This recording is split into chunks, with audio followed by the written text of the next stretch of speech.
Okay, we're back at our cabinet, and we've had ample time for our drawer back to glue on, dry. And now what it comes time to do is to cut a 3/8 by 3/8 rabbet around the back perimeter of the door. And that 3/8 by 3/8 rabbet is going to accommodate the offset self-closing hinge that's 3/8 by 3/8.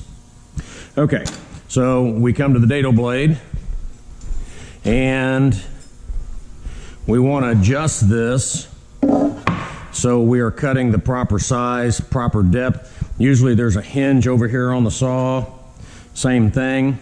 And what I'm going to do is make some practice cuts until I get to the size that I want. So what I'm going to do, I'm going to cover up most of the dado blade. Okay, and make sure it's solid. I'm going to grab a piece of scrap out of the scrap box, grab anything, big old piece of plywood, and I'm going to cut a practice rabbet.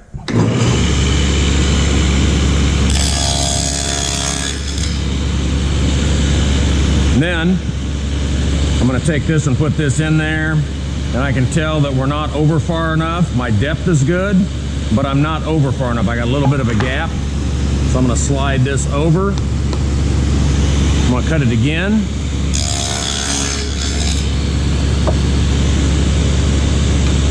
Okay, and that might have been too much, so I'll slide back just a touch. Try a different side.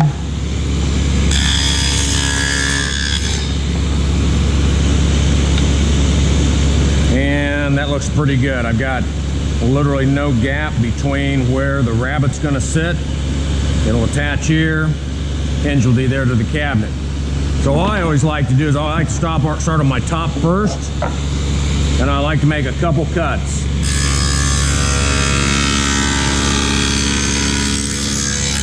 Keep my fingers back, keep my hands back. So I'm going to do top and bottom. Usually I do top and bottom first, and you can kind of see some break out of the grain, and that's going to get all cleaned up here in a second.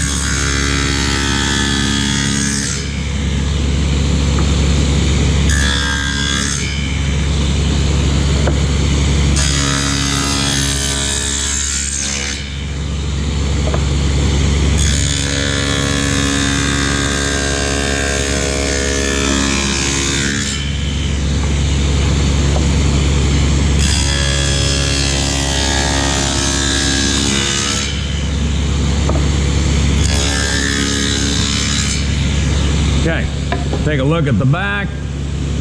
I've got a nice 3/8 by 3/8 rabbet that runs around my perimeter.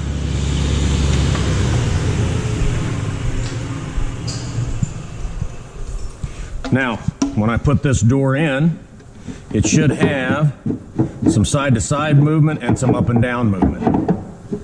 Okay, so that is cutting the rabbet on the back of the door. In the next video, we'll start mounting the hinge.